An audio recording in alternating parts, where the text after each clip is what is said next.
All right. Good morning, everybody. Oh, having some technical difficulties this morning with the script. Uh, it's jerking me around. Anyway, here we go. Good morning. Good morning. Welcome to the morning safety net. Hope everybody's doing well. Let me get a couple things back open. Y'all check in with me. Let me know. Let me get rid of these daggum headphones. They confuse me. So go ahead and check in with me.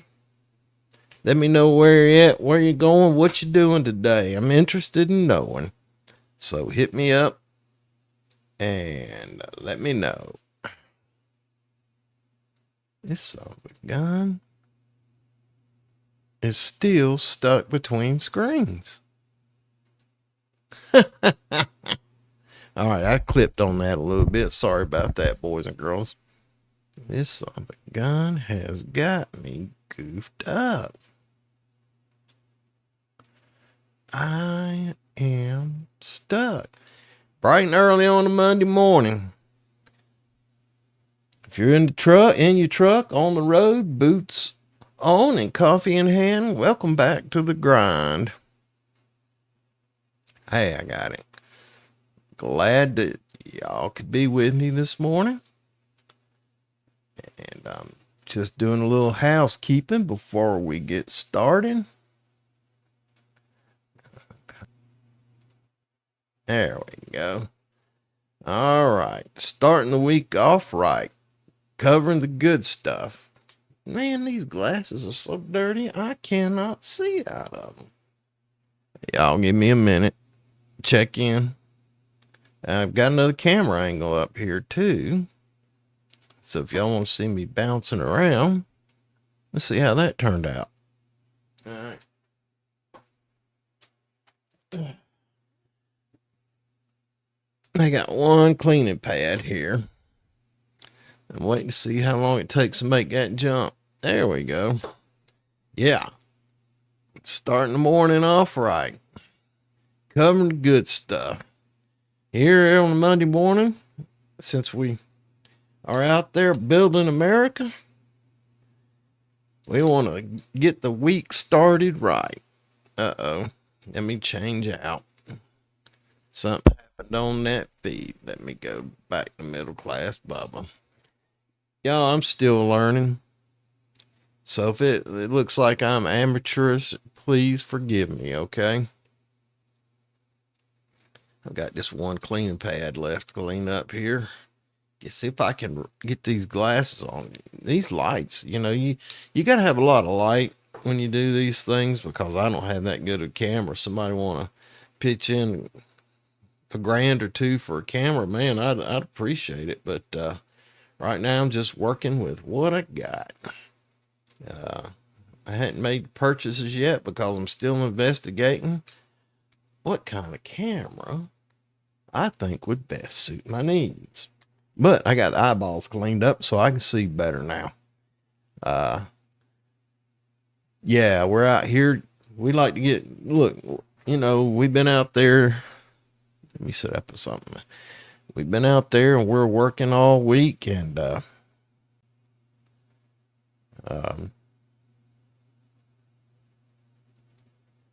yeah. That old camera jumped clean off the darn. But anyway, out there and we want to get started and get ourselves motivated and talk about the good stuff and make sure we're acting safe and looking out for one another and have some stories. If you got a story you want to tell, a joke, please bring it in and drop me a note in the comments so that we can laugh together. If you're catching this live, drop your name, your trade, and your location, where you're headed, and comments, and let me know what's going on in your world. All right, word of the week. Word of the week is quality. Quality. Quality is doing the job right. We all know what that means. We want to put our best into it. And that's even when nobody else is watching. It's the difference between a job that lasts 5 years and one that lasts 50. You guys know what I'm talking about. You buy a house and you tell some contractor, one of them dudes who it's all about how fast and how many they can build in a certain amount of time, and the quality control is nowhere where it should be. They just slap them together, grease the pockets of the inspectors. Inspectors don't care. He's got 300 houses to do a day. He's not doing quality inspections. And so you get that. The quality just goes right up and down the line. So let's build something that'll last 50, 100 years. Let's make our jobs count. Okay. And it's in the details. It's how you cut, how you set, and how you finish. Yeah, you know the old saying, measure twice and cut once, and then check it again before you cut it. Just keep checking. Make sure you're right. I know you're in a hurry. That's one thing that oftentimes messes us up.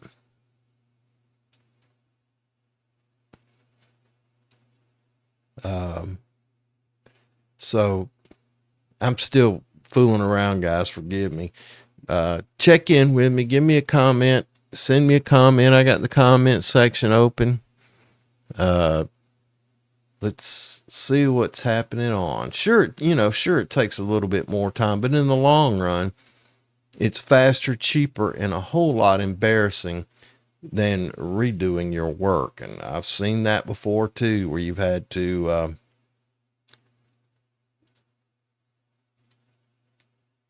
go back and redo work.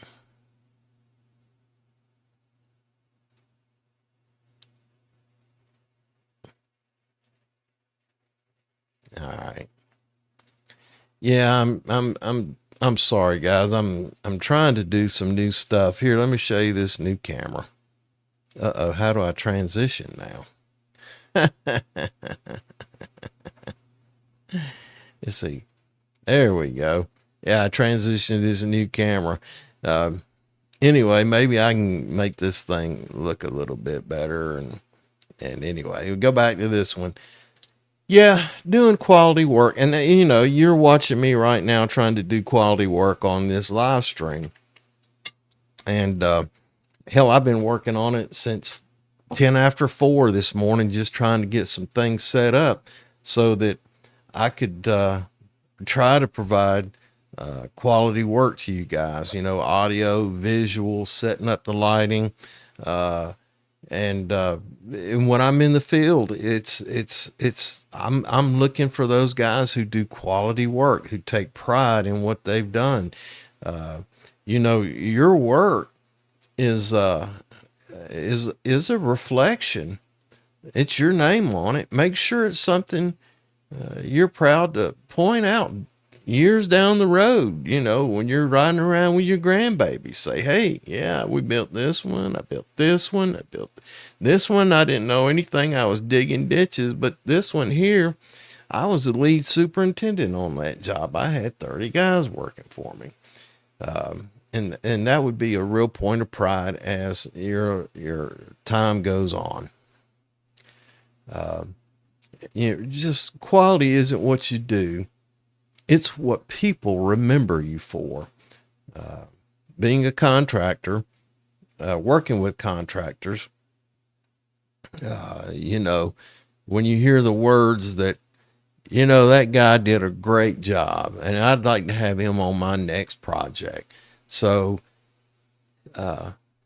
it's what people remember you for, and I want you to be remembered for doing a most excellent job. Anyway, somebody send me a comment and tell me how this other camera is looking as we go about doing our morning deed here. It needs some adjustment, but let's transition back. All right. Let's see. Safety snapshot this morning. You know, last week, I don't even remember what we talked about last week. Somebody refresh my memory. Send me something in here. This is probably my third or fourth video this week. Second live. So I've been kind of busy. The safety snapshot. This week's safety inspection is, guys, make sure you inspect your equipment. Inspect everything before you use it. Teach your guys, let them see it. Not everything requires a written inspection. Mechanized equipment, scaffolding. Now, there are some jobs that require written inspections as simple as an extension cord, but it still should be. Let me throw this away. It's bothering me.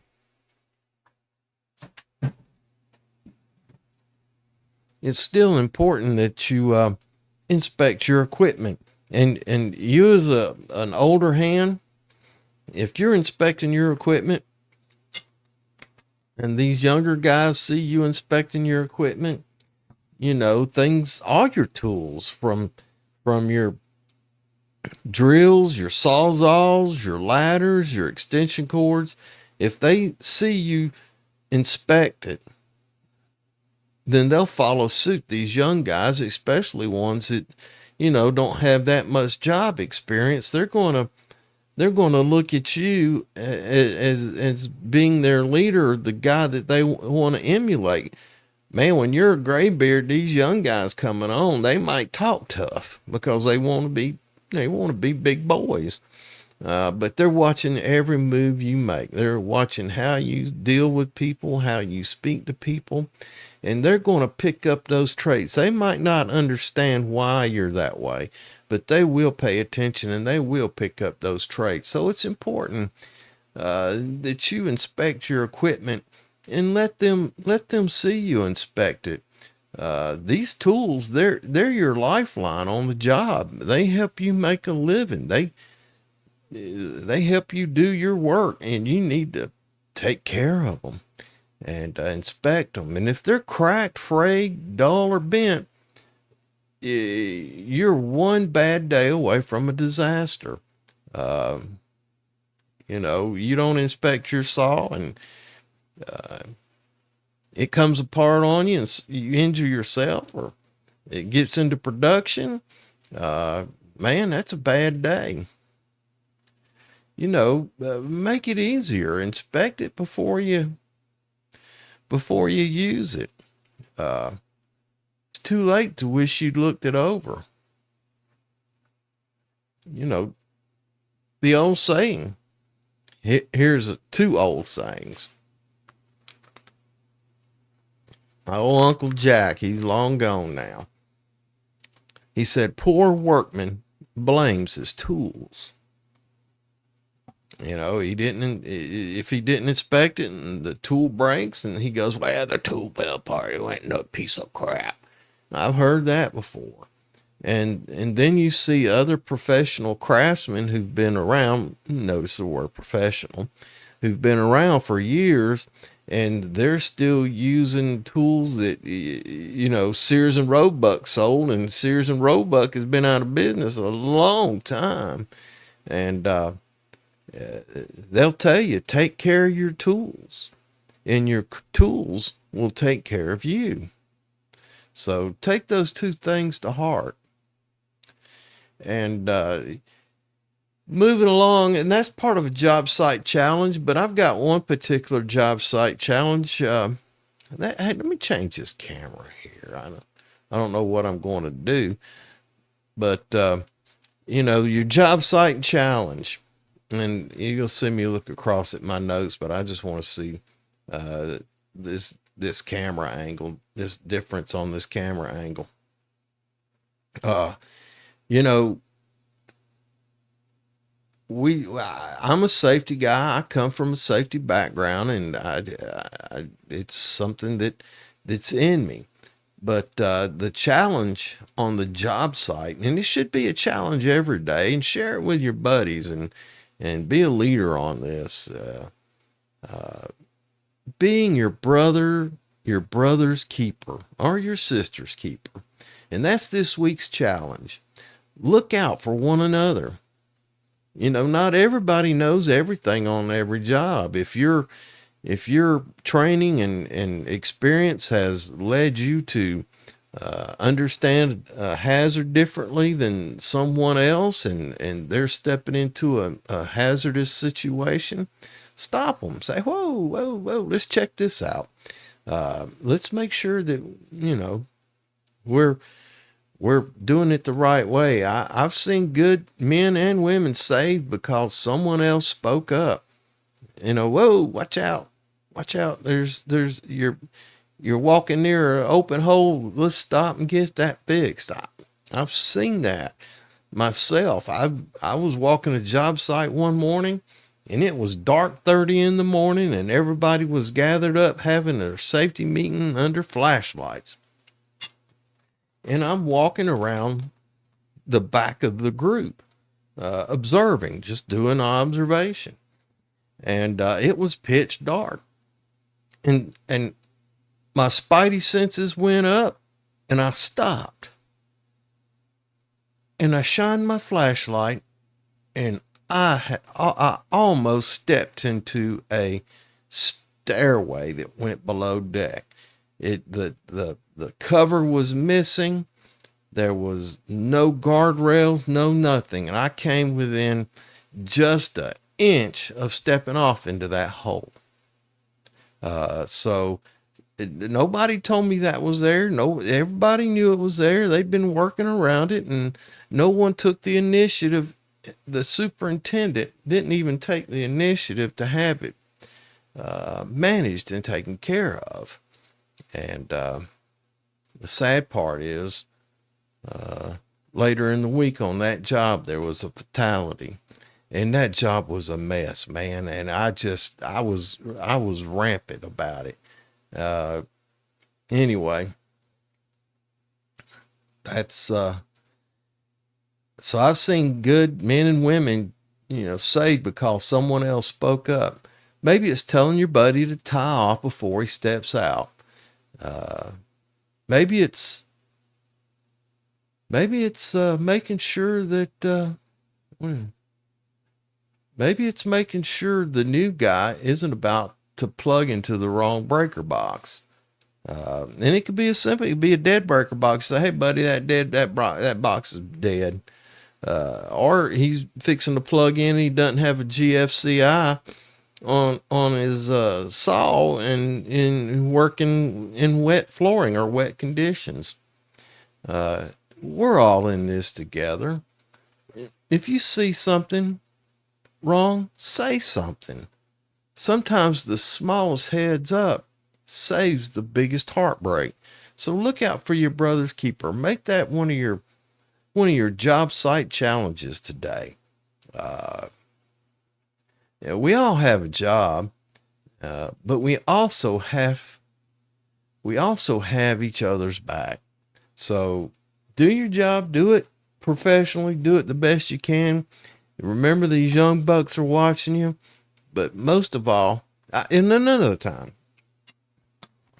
I'm new. I don't know anything about manufacturing, and there was a part that needed to be built, and I took shop in school, and it was some brass bushings that had to be ground to a certain size because we were putting that coating on copper wire. This was copper wire, and you had a die, and that die rode on that wire, and it ran through that solution, and that die distributed equal amount. Well, I had one of those dies that was out of shape, and I went to shape it up, and I went to the grindstone, and I made some corrections on it. And the old guy came up to me. He says, "Man, you did a good job. That looks good. What you did there, you got it sized up." But let's think about this. That what your grind have put on that stone is soft metal. It's copper. And he said, when you grind something like copper or brass or aluminum on a grindstone, that soft metal loads up that grindstone. And he said, if you do it long enough, you will load up that stone so it gets out of balance and it could come apart on you. So make sure you use a file versus a stone when you clean up this soft metal on this particular job. And so I learned something. Man, he came forward to me and he did it in a friendly way. He trained me. He didn't come rushing up and dogging me out and telling me that I was a dummy. He came to me and educated me. And, education, when you're with somebody like that and you're training them, they're more open. They'll remember the lesson versus if you come up and just dog them out, and then they just go, that old so-and-so, and they didn't take away the message. So remember that when you approach somebody and protecting them, that how your approach comes off is the difference between whether they learn and take it forward with them or whether they become disgruntled and unhappy where they're at and don't take the lesson and continue to act in risky ways. So watch out for your brother. Be your brother's keeper. And let's move forward safely. All right. Time for a laughter break. Anybody got a good joke? Hit me up in the comments. I see that viewers are lacking this morning, but it's 5:30 in the morning. Some of you are driving. You're not paying attention. You're listening to your music. You're listening to weather. You're listening to the traffic reports. You're trying to get somewhere. You're calling your guys. I get it.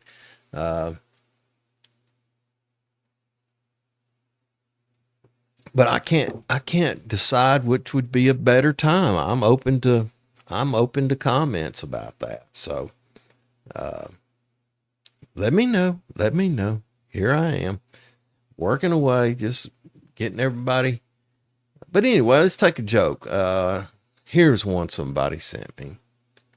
Why did the shovel get promoted? Because it was outstanding in its field. All right, roll eyes on that one. Here's a standby joke. Why don't electricians ever get shocked?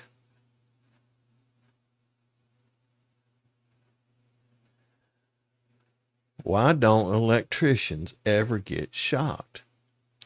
It's because they know how to conduct themselves. Here's one for you carpenters out there. What's a carpenter's favorite type of coffee? It's a French press. It reminds them of clamp work. Here's one. Why was the ladder always invited to parties? It was great at bringing people up. I worked with a guy one time. His lunchbox kept getting stolen. One day brought 2 sandwiches, one normal, one with enough hot sauce to knock a man down. Let's just say the thief was never heard from again, except in the porta potty line. My wife told me one the other day I thought that one was brutal, man. My wife came in and said, asked her husband, what's going on? He says, I'm making lunch. She goes, oh yeah? And he had peanut butter and bread and jelly, and then he had a box of darn tacks, old thumbtacks. She said, what's the tacks for? He says, I'm tired of somebody stealing my dadgum sandwiches. I'm going to get him. And I thought, good Lord.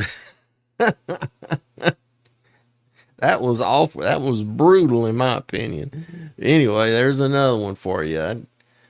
I always left my lunch in the. I don't know. I don't think.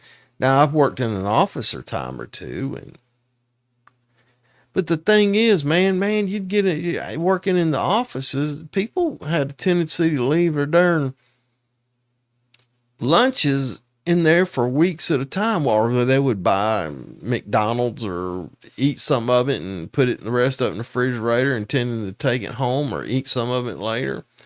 And they just left it, and it could be sitting there for weeks at a time. And I was like, God almighty. And then I'd throw it away, and they go, who stole my lunch? I said, that shit was in there for a month.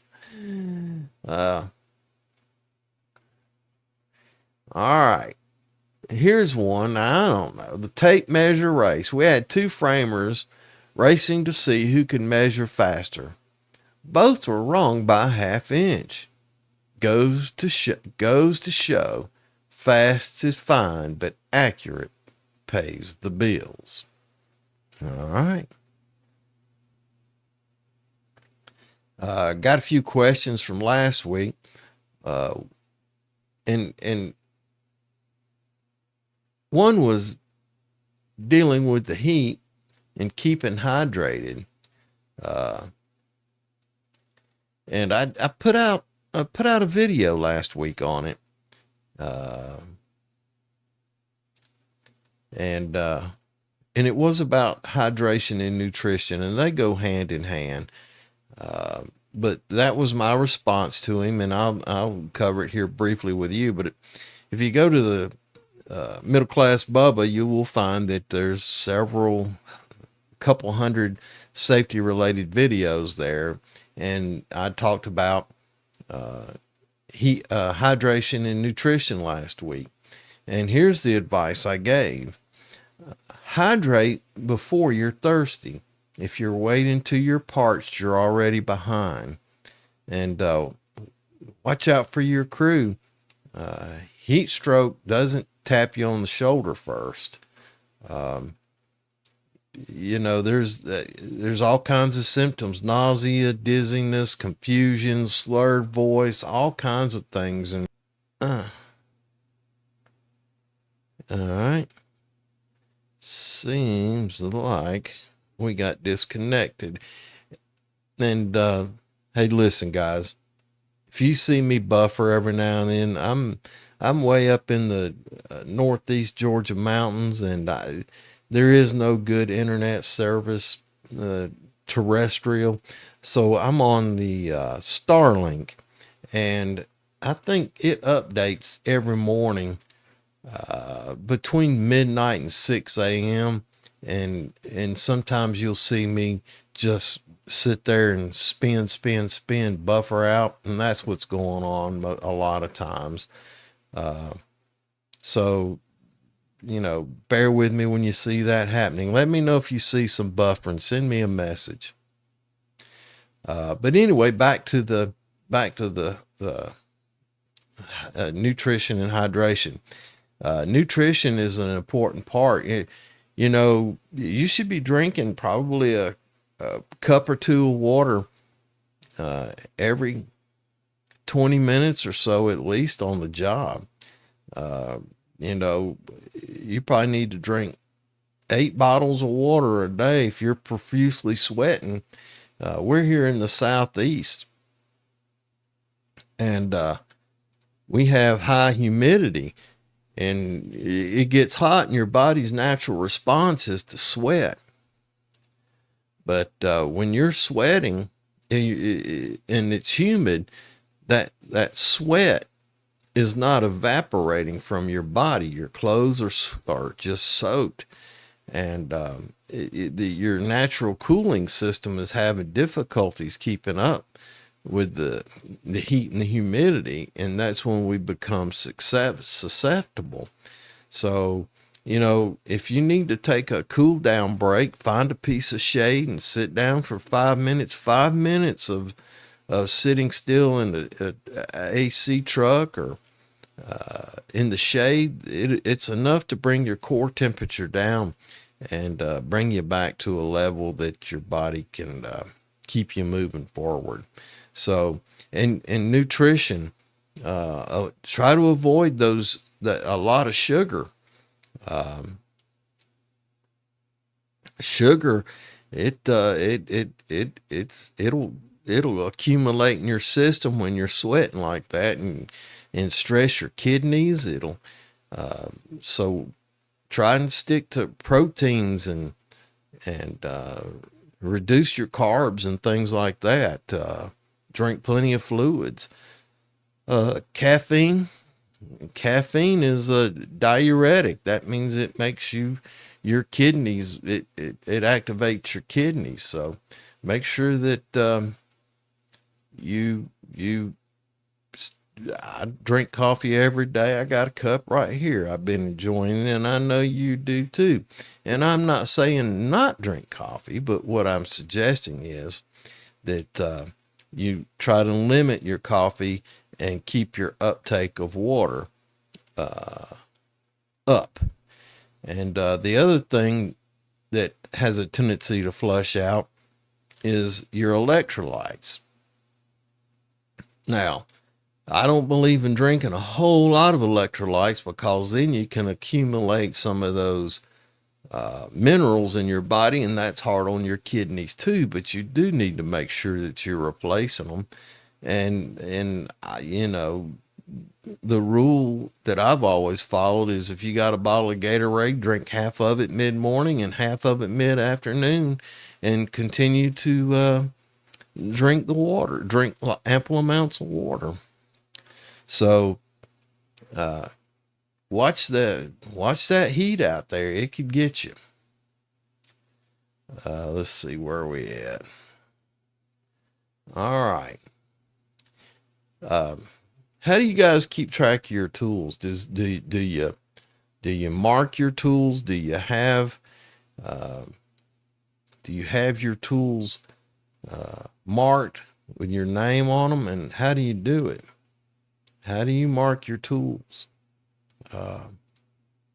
I've seen guys who, and why do you mark your tools? To keep them from growing legs, or, and not only your tools, your PPE. How many guys put your gloves down and get a drink of water, and 4 or 5 guys standing around, and turn around, and all of a sudden you ain't got no gloves, and you got to go see the boss man about getting some new gloves. Well, mark your tools in your PPE. I've bought tools in yard sales, and I've got tools from grandfathers and father-in-laws who have passed on. I've got their tools, and there's a mark. Old Alty Wilson, he's a grandfather, came up through the Depression. He was a mechanic. He was a man. Boy, them people in the Depression, they kept everything. They did not get rid of anything. And he had all his tools marked, and it was a simple X. And there's a million ways to make an X. And he always had an X at a particular spot on a wrench. And the X was always, unique in its way. I think it had a little hook on one side, a little hook, and then the other one came straight down, a straight line. And it's not just so that they grow legs and walk off, but you can keep track of maybe the last time you checked them, because if you've got your tools marked on the handle somewhere, wear and tear could wear that mark off, and you have to refresh it from time to time. And when you're using it, you look at it, man, I need to remark this thing. And it gives you an opportunity to check your tools. That old camera.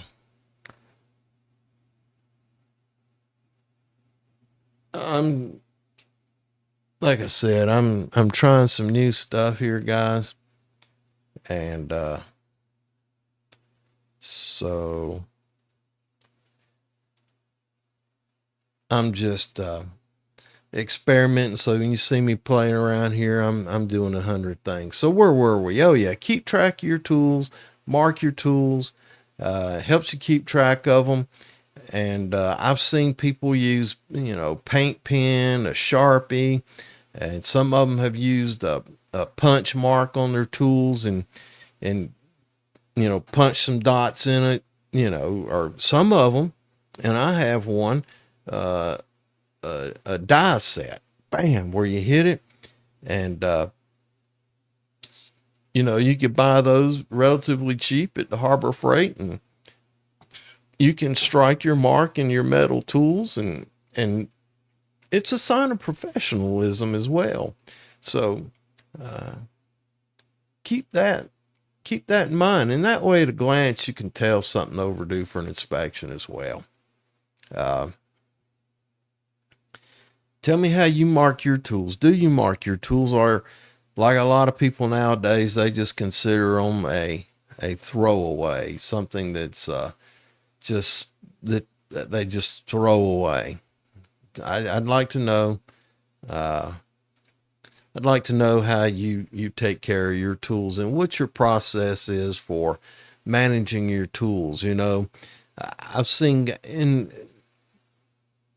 some guys are real bad. If the company pays for their tools, I've seen guys walk across the parking lot toting a Sawzall by the cord slung over his back shoulder, and the saw's just dangling as he's walking by. And I'm like, brother, what are you doing? So you see a focus box poke up there. It's the camera trying to focus on me. But it's the craziest thing that people won't take care of their tools. And I don't understand it. And another story. Here's another story for you. Old boy had a Sawzall, and it was giving him trouble on the job, so he decided to take it out of service. So he wound up the cord around it, and at lunch break he took it to the truck and put it in the side box on the pickup truck. And another guy on the crew, he was busy, and he had a helper. He said, "Hey man, I need you to run down to the truck and get that Sawzall out of there and get me a couple extra blades too." And old boy went down there and got that Sawzall, and he came from up high too. I imagine it was 6 or 7 floors up, and the elevators weren't in no building, so he was traversing the stairs in the building. And he went down there and got that Sawzall and a couple extra blades and went back up. And this was sometime, it was hot. And he hands it over, and that Sawzall didn't work worth a crap. And so he sent that helper back down there with that Sawzall. And this time he did it right. He wound the cord around it, wrapped danger tape out of it, and wrote "out of service." But that old helper was madder than hell in 100-degree heat going up and down them stairs because somebody didn't mark that tool as being out of service. So if you've got a tool that's out of service, and you take it out of service, and make sure you mark it out of service so that you save somebody some aggravation or possible injury. Anyway, that's my That's my idea about it. Uh, you know, we were talking about quality earlier, and we got all kinds of trades out there, and a tradesman, I can't say it enough, he needs to have pride in his work. How's my beard looking this morning? Somebody give me a comment. Send me a comment. Like to see how many viewers. I ain't got no viewers. It's still, what time is it? It's 5:41 in the morning. And another reason I do this old thing early in the morning on Mondays because there's a guy I like to listen to, and I'll share it with you before we move along with the trade wisdom and all that stuff. His name is Mike Slater, and he's I guess he's maybe 2 or 3 years doing this radio show on Sirius XM, the Patriot Channel, and every Monday morning he has a segment when he starts up his show where he talks about being grateful. And I always like to get on there and listen to him. Plus, I take off the trash and I go for a hike, get my Monday morning exercise. And so I like to listen to him. And he starts at 6. That's why another reason on Monday mornings I start at 5. And I don't care if I have any listeners or any participants. I've had some people watch it afterwards, and that's cool with me. I get a comment or two, but being grateful is something I always talk about, and I guess he and I, even though I never spoken to him and I don't know him, we've never had an opportunity to bond. But before, that's just some background, and we need to move along because time is running short on us. There's an old philosopher, Aristotle, one of them Greek guys from way back when. And, there ain't nothing new under the sun. Ain't a thing in the world. There ain't nothing new under the sun. And, Aristotle, I want you to listen to this. This is one of his quotes. Quality is not an act. It's a habit. So as we go through our day, and that's true for every trade, you just don't do quality. You live it out in every cut, every weld, every pour, every frame. That's who you are. Quality is the muscle you build every day you choose to do it right. Now, I believe in that. That's part of, if you're going to do something, do it the best you possibly can. And you know what'll happen? You will see things in your own action and behavior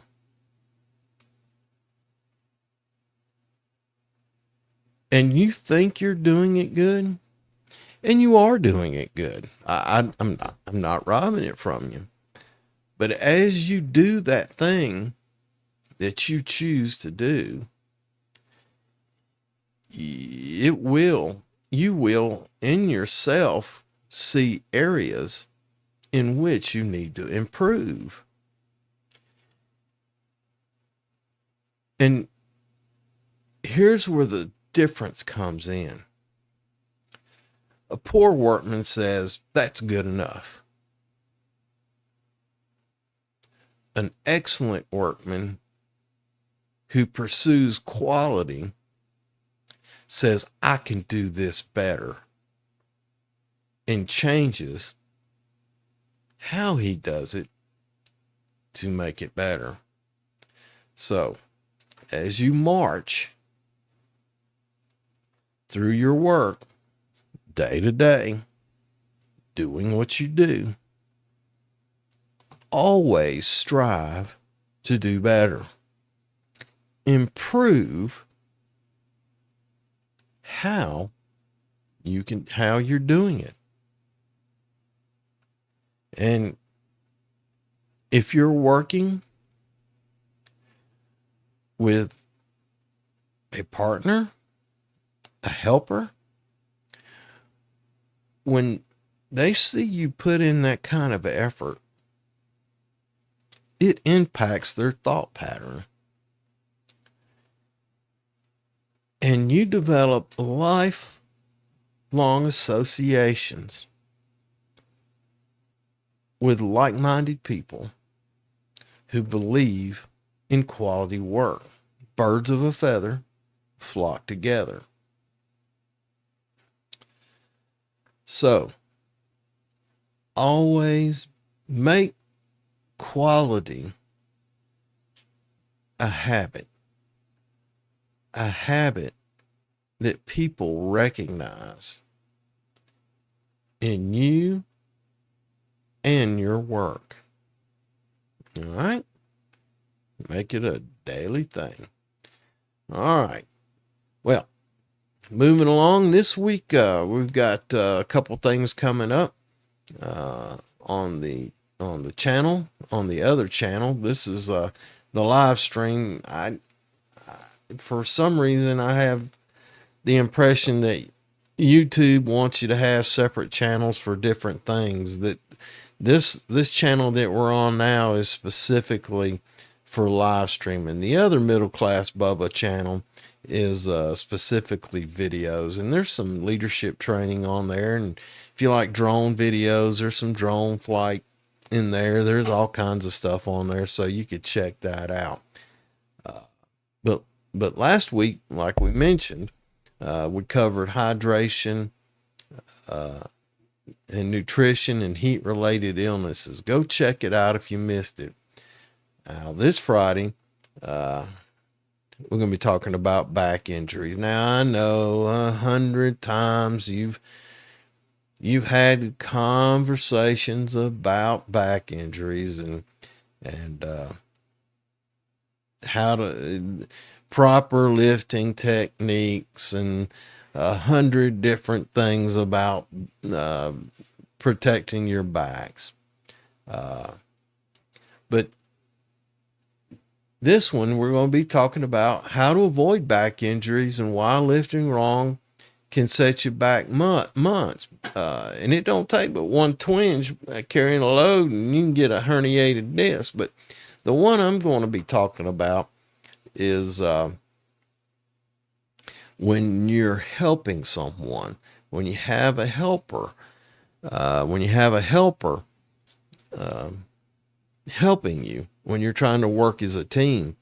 And there's a lot of guys who injure their back when they've got a helper. And it's because of a lack of timing or a lack of coordination.